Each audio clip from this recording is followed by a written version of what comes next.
ইসলামী আন্দোলন বাংলাদেশের পক্ষ থেকে বাংলাদেশের সকল জনগণকে শুভেচ্ছা অভিনন্দন জানাচ্ছি। আমি মোহাম্মদ আবু হুরায়রা। পেয়ার পদ্ধতিতে নির্বাচন চাই। আপনি কি চান?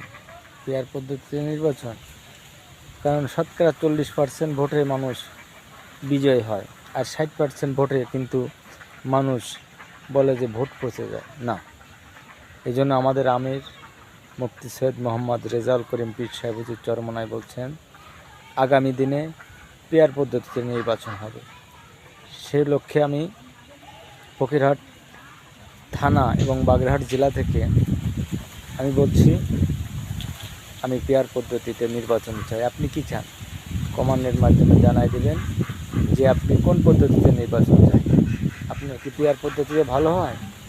কারণ পেয়ার পদ্ধতিতে নির্বাচন হইলে কালো টাকা সরাসরি থাকবে না, হিংসা অহংকার বিদ্বেষ থাকবে না, খুন খারাপি মানুষ খুবই কম করবে। কারণ পেয়ার পদ্ধতি এমন একটা জিনিস, শুধু মার্কার পরে নির্বাচন হবে, আর ওখানে সংসদে ভালো লোকগুলোকেই পাঠাবে।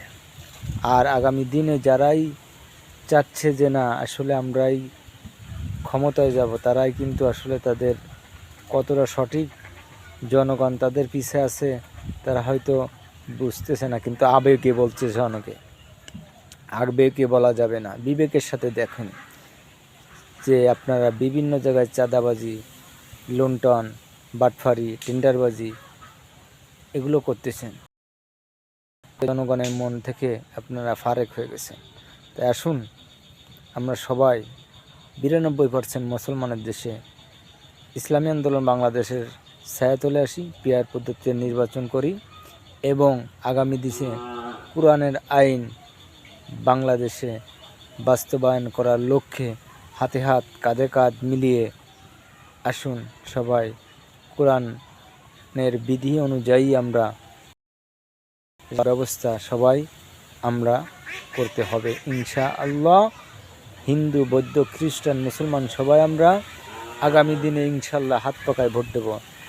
সব মার্কা দেখা শেষ, হাত পাকার বাংলাদেশ।